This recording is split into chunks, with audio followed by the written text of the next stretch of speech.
ರಾಜ್ಯ ರಾಜಕೀಯದಲ್ಲಿ ಸ್ಯಾಂಟ್ರೋ ರವಿ ಜಾಸ್ತಿಯಾಗಿ ಸೌಂಡ್ ಮಾಡ್ತಾ ಇದ್ದಾರೆ. ಮತ್ತೆ ಸ್ಯಾಂಟ್ರೋ ರವಿ ವಿಚಾರವನ್ನ ಪ್ರಸ್ತಾಪ ಮಾಡಿದ್ದಾರೆ ಎಚ್.ಡಿ. ಕುಮಾರಸ್ವಾಮಿ. ಇವತ್ತು ಸದ್ದಾಗಿದೆ ಸ್ಯಾಂಟ್ರೋ ರವಿ ಸೀಕ್ರೆಟ್. ರಾಜ್ಯ ರಾಜಕೀಯದಲ್ಲಿ ಹಲವು ದಿನಗಳಿಂದಲೂ ಸ್ಯಾಂಟ್ರೋ ರವಿಯ ಸುದ್ದಿಯೇ ಈಗ ಎಲ್ಲಾ ಕಡೆ ಕೇಳಿ ಬರ್ತಾ ಇದೆ. ಸ್ಯಾಂಟ್ರೋ ರವಿ ಯಾರು ಅನ್ನುವಂತಹ ವಿಚಾರಕ್ಕಿಂತ ಜಾಸ್ತಿಯಾಗಿ ಸ್ಯಾಂಟ್ರೋ ರವಿ ರಾಜಕಾರಣಿಗಳ ಜೊತೆ ಹೇಗೆ ಇದ್ದ ಅನ್ನುವ ವಿಚಾರ ಈಗ ಮೂರು ಪಕ್ಷಗಳಿಗೂ ಆಹಾರ. ಬಾಂಬೆಗೆ ಹೋಗಿದ್ದವರು ಕೋರ್ಟ್ನಲ್ಲಿ ಸ್ಟೇ ತಂದಿದ್ಯಾಕೆ? ಇನ್ನು ಮೊನ್ನೆ ಕೂಡ ಕುಮಾರಸ್ವಾಮಿ ಅವರು ಮಾತನಾಡುವಾಗ ಈ ವಿಚಾರ ಹೇಳಿದ್ರು, ಸ್ಟೇಯ ವಿಚಾರ ಹೇಳಿದ್ರು. ಸ್ಟೇ ವಾಪಸ್ ತೆಗೆದುಕೊಂಡ್ರೆ ಅಸಲಿ ಬಂಡವಾಳ ಬಯಲಾಗತ್ತೆ. ಸ್ಯಾಂಟ್ರೋ ರವಿಯ ವಿಚಾರವನ್ನ ಪ್ರಸ್ತಾಪಿಸಿ ಸರ್ಕಾರಕ್ಕೆ ಎಚ್.ಡಿ. ಕುಮಾರಸ್ವಾಮಿ ಕ್ಲಾಸ್ ಅನ್ನ ತೆಗೆದುಕೊಂಡಿದ್ದಾರೆ. ಸರ್ಕಾರವನ್ನ ಈ ರೀತಿಯ ವ್ಯಕ್ತಿಗಳ ಕಾಲಡಿ ಇಡಬೇಡಿ, ಪೊಲೀಸರನ್ನೇ ಏಕವಚನದಲ್ಲಿ ಮಾತನಾಡುವ ಸಲುಗೆ ಹೇಗೆ? ಸ್ಯಾಂಟ್ರೋ ರವಿಯ ವಿಚಾರವನ್ನ ಪ್ರಸ್ತಾಪಿಸಿ ಕುಮಾರಸ್ವಾಮಿ ಸಾಲು ಸಾಲು ಪ್ರಶ್ನೆಗಳನ್ನ ಕೇಳಿದ್ದಾರೆ. ಮೊನ್ನೆಯಿಂದಲೂ ಸ್ಯಾಂಟ್ರೋ ರವಿಯ ವಿಚಾರವನ್ನ ಮಾತನಾಡ್ತಿದ್ದಾರೆ. ಸರ್ಕಾರ, ಅದರಲ್ಲಿರುವಂತಹ ಅಧಿಕಾರಿಗಳು, ಸ್ಯಾಂಟ್ರೋ ರವಿ, ಜನಪ್ರತಿನಿಧಿಗಳು ಇವರೆಲ್ಲದಕ್ಕೂ ಕೊಂಡಿ ಹೇಗೆ ಅನ್ನುವ ಪ್ರಶ್ನೆಯನ್ನ ಕೇಳ್ತಾ ಇದ್ದಾರೆ ಕುಮಾರಸ್ವಾಮಿ.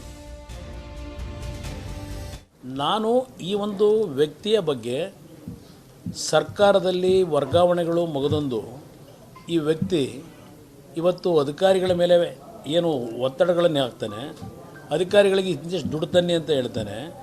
ಇದರ ಬಗ್ಗೆ ತನಿಖೆ ಮಾಡ್ರಪ್ಪ ಅಂತ ಹೇಳಿದೆ. ಯಾರು ಸ್ಟೇ ತಗೊಂಡ್ರು, ಏನೋ ಬಂದ್ಬಿಡ್ತದೆ ಸಬ್ಜೆಕ್ಟು ಅಂತ ಹೇಳಿ ಆ ಸ್ಟೇಗೆ ವಕೇಟ್ ಮಾಡಿಸ್ಕೊಳ್ಳಿ.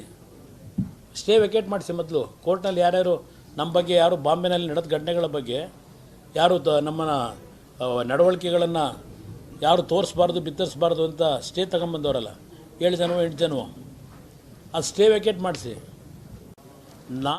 ಸ್ಯಾಂಟ್ರೋ ರವಿ ಬಗ್ಗೆ ಗೊತ್ತಿಲ್ಲ ಅಂತ ಹೇಳ್ತಿದ್ದಾರೆ ಬಿಜೆಪಿ ನಾಯಕರು. ಸ್ಯಾಂಟ್ರೋ ರವಿ ನನಗೆ ಗೊತ್ತೇ ಇಲ್ಲ ಅಂದ್ರು ಸಚಿವ ಮುನಿರತ್ನ ಅವರು.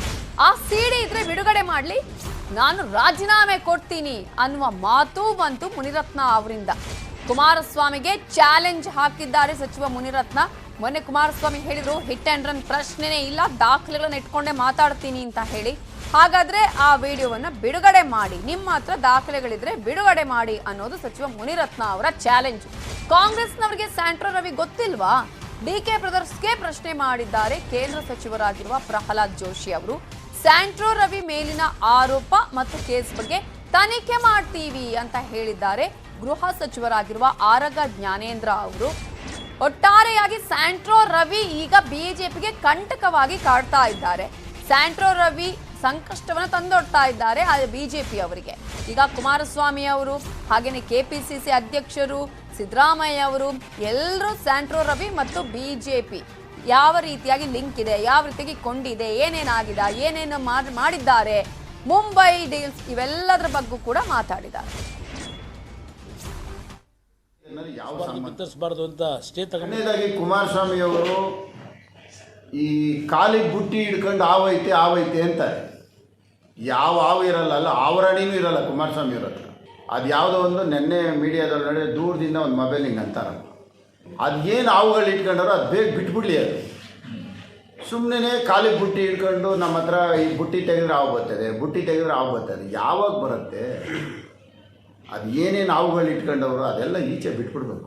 ನಾನು ಶಾಂಪಲ್ ಬಿಟ್ಟಿದ್ದೀನಿ ಅಂತಾರೆ. ಅದು ಏನು ಶಾಂಪಲ್? ಸ್ವೀಟ್ ಅಂಗಡಿಗೆ ಹೋಗ್ಬಿಟ್ಟು ಶಾಂಪಲ್ ತಿನ್ನೋ ಸ್ವೀಟಾಗಿ. ಸಮ್ಮಿಶ್ರ ಸರ್ಕಾರ ಏನಕ್ಕೆ ಹೋಯ್ತು, ಹೆಂಗೆ ಹೋಯ್ತು, ಹೋಯ್ತು. ಆ ಸರ್ಕಾರ ಹೋದ್ಮೇಲೆ ಮತ್ತೆ ಅದನ್ನು ಯಾಕೆ ನೆನೆಸ್ಕೊಳ್ಳೋದು? ಈಗ ನಮ್ಮ ಪಾಡಿಗೆ ನಾವೆಲ್ಲೋ ಇದ್ದೀವಪ್ಪ, ನಮಗೆ ಬೇಡದೇ ಇರೋ ವಿಷಯ. ಈ ರಾಜ್ಯದ ಒಂದು ಮಾಜಿ ಮುಖ್ಯಮಂತ್ರಿಗಳು ಅವ್ರ ಬಾಯಿಲೆಲ್ಲ ಅವ್ನು ಯಾವನೋ ಒಬ್ಬನ ಹೆಸರು ಹೇಳ್ತಾರಲ್ರಿ, ಏನು ದುರಂತಾರೆ. ಅವ್ನು ಯಾರ್ರಿ? ಅವನ ಹೆಸರೆಲ್ಲ ಎತ್ಬೋದೇನ್ರಿ? ಅವನ ಯೋಗ್ಯತೆ ಏನ್ರಿ? ಅವನ ಹಿನ್ನೆಲೆ ಏನ್ರಿ? ಅಂಥವ್ರ ಬಗ್ಗೆ ಮಾತಾಡ್ಬೋದ ನಾವು? ಈ ರಾಜ್ಯನ ಆಡಳಿತ ಮಾಡಿರೋಂಥ 12 ಜನಕ್ಕೆ ಕರ್ಕೊಂಡು ಹೋಗಿದ್ದ. ಆಯ್ತಪ್ಪ, ಈಗ 12 ಜನಕ್ಕೆ ಕರ್ಕೊಂಡು ಹೋಗಿದ್ದ.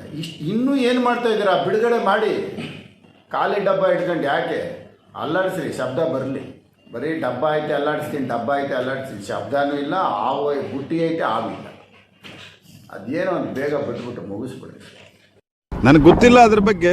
ಯಾರೋ ಸ್ಯಾಂಟ್ರೋ ರವಿ ಅಂತ ನನಗೆ ಗೊತ್ತಿಲ್ಲ. ಅವ್ರಿಗೆ ಈ ಡಿ ಕೆ ಶಿವಕುಮಾರ್ ಅವರು ಯಾರು ಅಂತ ಅನ್ನೋದು ಮೊದಲ ಡಿ ಕೆ ಸುರೇಶ್ ಅವರು ತಿಳ್ಕೊಬೇಕು. ಯಾರು ಅವರು ಶಿಷ್ಯಂದ್ರಾಗಿದ್ದರು, ಯಾರಿಗೆ ಅವರು ಚಹಾ ಕೊಡ್ತಾಯಿದ್ರು, ಇದೆಲ್ಲ ಅವ್ರು ನೆನಪಿಟ್ಕೊಂಡು ಮಾತನಾಡಬೇಕು. ಭಾರತೀಯ ಜನತಾ ಪಾರ್ಟಿ ಒಂದು ಸುಸಂಸ್ಕೃತ ಶಿಸ್ತುಬದ್ಧವಾದಂಥ ಪಾರ್ಟಿ. ಹಾಗಾಗಿ ನಾನು ಅವ್ರಿಗಿಷ್ಟ ಹೇಳಲಿಕ್ಕೆ ಬಯಸ್ತೀನಿ, ನಿಮ್ಮ ಹಿನ್ನೆಲೆಯನ್ನು ನೋಡ್ಕೊಂಡು, ನಿಮ್ಮ ಪೂರ್ವಾಶ್ರಮವನ್ನು ನೋಡಿಕೊಂಡು ಮಾತನಾಡ್ರಿ. ಈ ಸ್ಯಾಂಟ್ರೋ ರವಿ ಬಗ್ಗೆ ಮೈಸೂರು ಪೊಲೀಸ್ ಸ್ಟೇಷನಲ್ಲಿ ಒಂದಷ್ಟು ಕೇಸ್ಗಳಿದ್ದಾವೆ ಮತ್ತು ಈ ಹಿನ್ನೆಲೆಯಲ್ಲಿ ಆತ ಏನು ಕೆಲಸ ಮಾಡ್ತಾ ಇದ್ದಾನೆ, ಏನು ಆ್ಯಕ್ಟಿವಿಟೀಸ್ ಅವನ್ನ ವಶಕ್ಕೆ ಪಡೆದು ಡೀಟೇಲ್ ಎನ್ಕ್ವೈರಿ ಮಾಡಬೇಕು ಅಂತೇಳಿ ನಾನಂತೂ ಮೈಸೂರು ಕಮಿಷನರಿಗೆ ಇವರಿಗೆ ಈಗಾಗಲೇ ಹೇಳಿದ್ದೇನೆ. ಯಾರ್ಯಾರು ಕಂಪ್ಲೇಂಟ್ ಆತನ ಮೇಲೆ ಕೊಟ್ಟಿದ್ದಾರೆ ಅದನ್ನು ಡೀಟೇಲಾಗಿ ಎನ್ಕ್ವೈರಿ ಮಾಡಬೇಕು. ಅವನ ಹಿನ್ನೆಲೆಯನ್ನು ಅರ್ಥ ಮಾಡ್ಕೊಳ್ಬೇಕು. ಯಾರಿಗಾದರೂ ಮೋಸ ಮಾಡಿದ್ದಾನ, ಇನ್ನೇನು ಮಾಡಿದ್ದಾನೆ ಅನ್ನುವಂಥದ್ದು ತಿಳ್ಕೊಳ್ಬೇಕು ಅಂತೇಳಿ ಹೇಳಿದ್ದೇವೆ.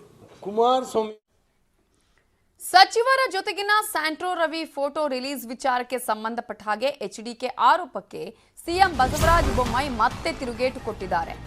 20 ವರ್ಷಗಳಿಂದ ರಾಜಕಾರಣಿಗಳ ಜೊತೆ ಸ್ಯಾಂಟ್ರೋ ರವಿಯ ನಂಟಿದೆ ಅನ್ನುವ ತಿರುಗೇಟನ್ನ ಸಿಎಂ ಬಸವರಾಜ ಬೊಮ್ಮಾಯಿ ಅವರು ನೀಡಿದ್ದಾರೆ. ಆಡಿಯೋ ವಿಡಿಯೋ ಬಿಡುಗಡೆ ವಿಚಾರದ ತನಿಖೆ ಮಾಡಿಸ್ತೇನೆ, ನಾನು ಮಾತನಾಡಿದವರ ಹಿನ್ನೆಲೆಯನ್ನೆಲ್ಲ ತಿಳಿದುಕೊಳ್ಳೋದಕ್ಕೆ ಅಸಾಧ್ಯ. ಎಚ್ಡಿಕೆ ಸೇರಿ ಕಾಂಗ್ರೆಸ್ಗೂ ಟಾಂಗ್ ಕೊಟ್ಟಿದ್ದಾರೆ ಸಿಎಂ ಬಸವರಾಜ ಬೊಮ್ಮಾಯಿ ಅವರು.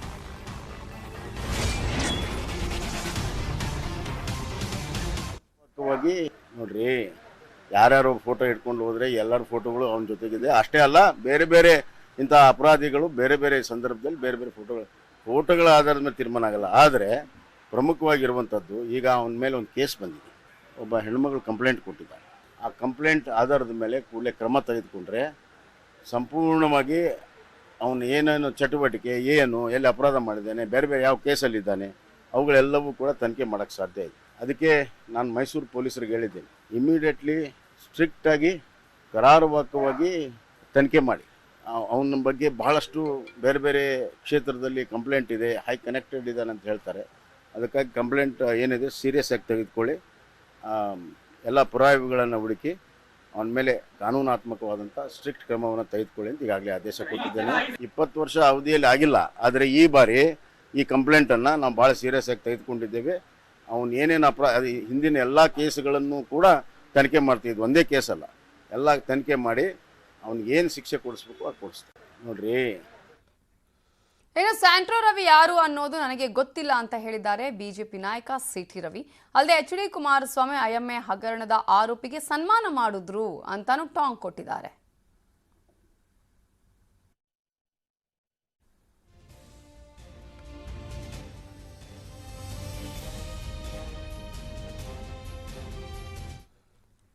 ಎಚ್ ಡಿ ಕುಮಾರಸ್ವಾಮಿ ಅನೇಕ ವಿಚಾರಗಳನ್ನು ಬಿಚ್ಚಿಟ್ರು ಸ್ಯಾಂಟ್ರೋ ರವಿಗೆ ಸಂಬಂಧಪಟ್ಟ ಹಾಗೆ. ಸ್ಯಾಂಟ್ರೋ ರವಿಗೆ ಕೆಕೆ ಗೆಸ್ಟ್ ಹೌಸ್ ಅಡ್ಡೆಯಾಗಿತ್ತ, ಕೆಕೆ ಗೆಸ್ಟ್ ಹೌಸ್ ಡೀಲ್ಗೆ ಹೆಡ್ ಆಫೀಸ್ ಆಗಿತ್ತ, ಕೆಕೆ ಗೆಸ್ಟ್ ಹೌಸ್ನ ರೂಮ್ನಲ್ಲೇ ಇರ್ತಿದ್ನಂತೆ ಸ್ಯಾಂಟ್ರೋ ರವಿ.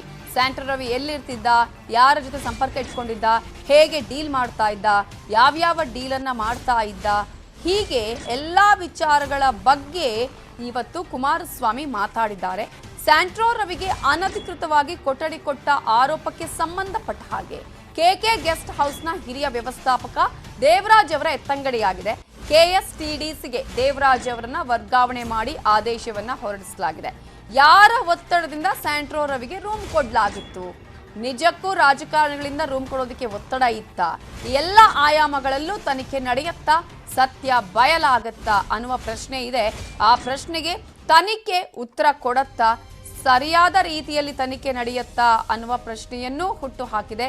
ಈಗ ಕೆಕೆ ಗೆಸ್ಟ್ ಹೌಸ್ನಿಂದ ಕೇಂದ್ರ ಕಚೇರಿಗೆ ವರ್ಗಾವಣೆ ಮಾಡಲಾಗಿದೆ. ಕೆಎಸ್ಟಿಡಿಸಿಗೆ ಈಗ ಆದೇಶವನ್ನ ಮಾಡಲಾಗಿದ್ದು ಕೇಂದ್ರ ಕಚೇರಿಗೆ ಕರೆಸಿಕೊಂಡಿದ್ದಾರೆ ದೇವರಾಜ್ ಅವರನ್ನ.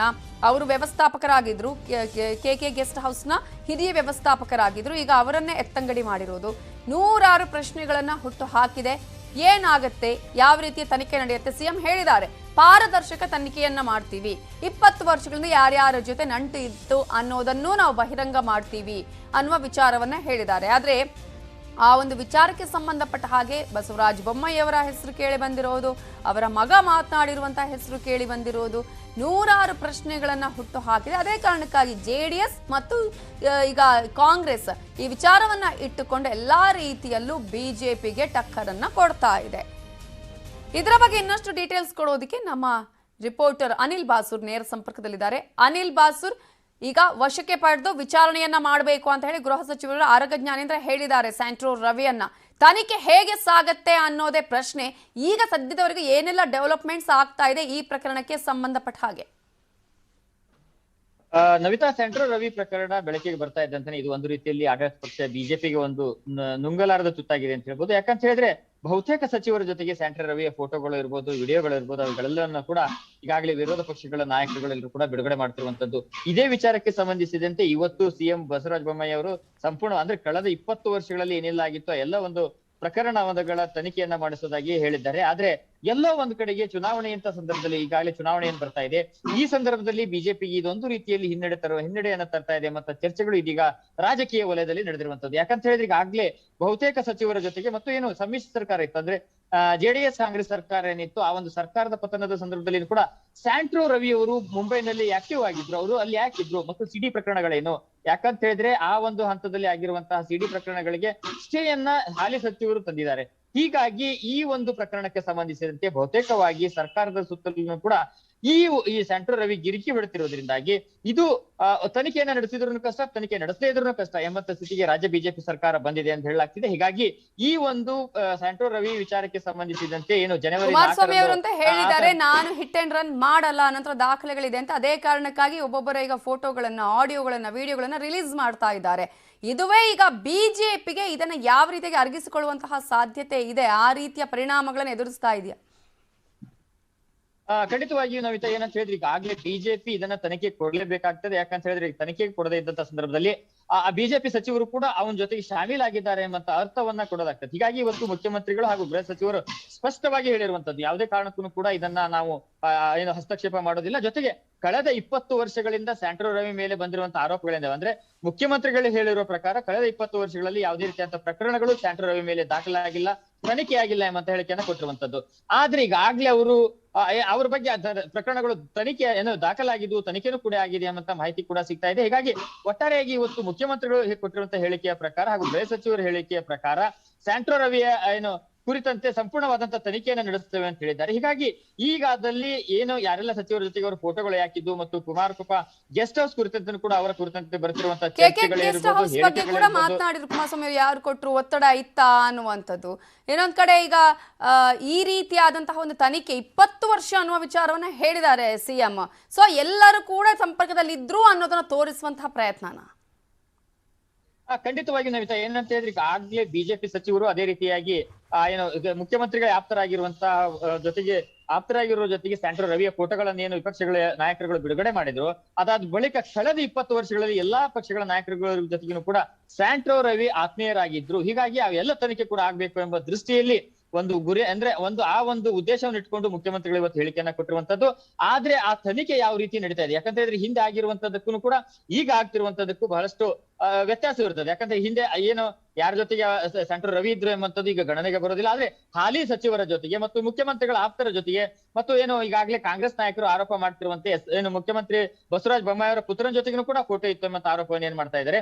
ಈ ಎಲ್ಲ ವಿಚಾರಗಳು ಕೂಡ ಬಹಳಷ್ಟು ಗಣನೆಗೆ ಬರ್ತವೆ. ಆದ್ರೆ ಹಿಂದೆ ಯಾರ ಜೊತೆಗಿದ್ರು ಎಂಬಂತದ್ದು ಅಷ್ಟೊಂದು ಪ್ರಮುಖವಾಗುವುದಿಲ್ಲ ಎಂಬಂತ ಚರ್ಚೆಗಳು ನಡೆದಿವೆ. ಹೀಗಾಗಿ ಈ ಒಂದು ತನಿಖೆಯನ್ನ ಸದ್ಯದ ತನಿಖೆಯನ್ನ ಮಾತ್ರ ಮಾಡಿದ್ರೆ ಅದರಿಂದ ನೇರವಾಗಿ ಸರ್ಕಾರದ ಮೇಲೇನೆ ಒಂದು ಆರೋಪಗಳು ಬರುವಂತ ಸಾಧ್ಯತೆ ಇದೆ. ಹಾಗಾಗಿ ಕಳೆದ 20 ವರ್ಷಗಳಿಂದ ಏನೆಲ್ಲ ಘಟನೆಗಳಾಗಿವೆ, ಏನೆಲ್ಲ ಪ್ರಕರಣಗಳು ಅವರ ಮೇಲೆ ಬಂದಿವೆ ಮತ್ತು ಯಾವುದೇ ಪ್ರಕರಣವನ್ನು ಕೂಡ ಇವರಿಗೆ ದಾಖಲು ಮಾಡಿಲ್ಲ. ಹೀಗಾಗಿ ಕಳೆದ 20 ವರ್ಷಗಳಿಂದ ಅವರು ಮಾಡಿರುವಂತಹ ಚಟುವಟಿಕೆಗಳ ಎಲ್ಲ ತನಿಖೆಯನ್ನ ಮಾಡಿಸ್ತೇವೆ ಎಂಬ ಹೇಳಿಕೆಯನ್ನ ಮುಖ್ಯಮಂತ್ರಿಗೆ ಕೊಟ್ಟಿರುವಂತದ್ದು.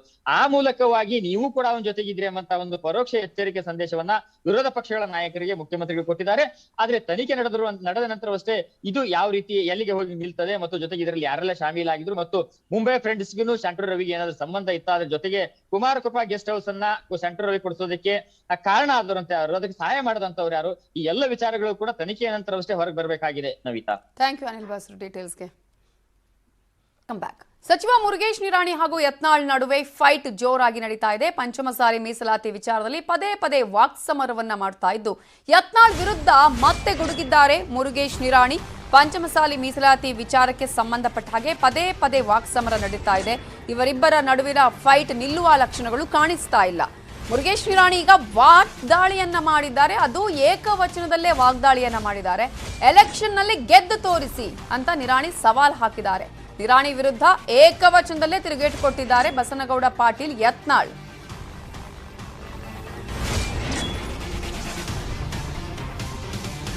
ಪಂಚಮಸಾಲಿ ವಿಚಾರಕ್ಕೆ ಸಂಬಂಧಪಟ್ಟ ಹಾಗೆ ಇವರಿಬ್ಬರ ನಡುವೆ ಮಾತಿನ ಸಮರ ಜೋರಾಗ್ತಾ ಇದೆ. ಪ್ರತಿದಿನ ಈಗ ಒಂದೇ ಪಕ್ಷದಲ್ಲಿ ಇದ್ದುಕೊಂಡು ಇವರಿಬ್ಬರು ಈ ರೀತಿಯಾದಂತಹ ವಾಕ್ಸಮರವನ್ನ ಮಾಡ್ತಾ ಇರುವುದು.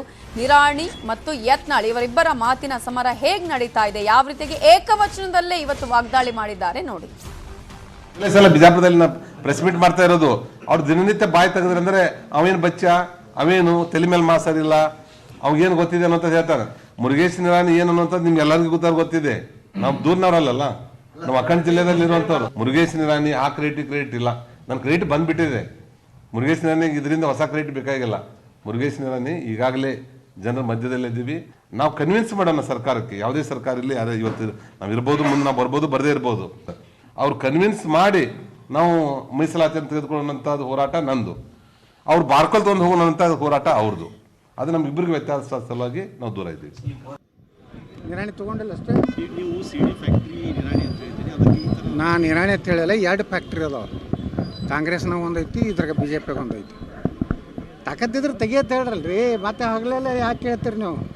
ಅವ್ರ ಬಲೆ ಐತಲ್ಲ, ಅವ್ರ ಅಪ್ಪಗೆ ಹುಟ್ಟಿದ್ರೆ ತೆಗಿಯತ್ತೆ. ಖರೇನೋ ಅವ್ರ ಅಪ್ಪಗೆ ಹುಟ್ಟಿದ್ರೆ ಸಿಡಿಗಳು ಯಾರ್ದಾದೋ ತೆಗಿಯತ್ತಾಳೆ.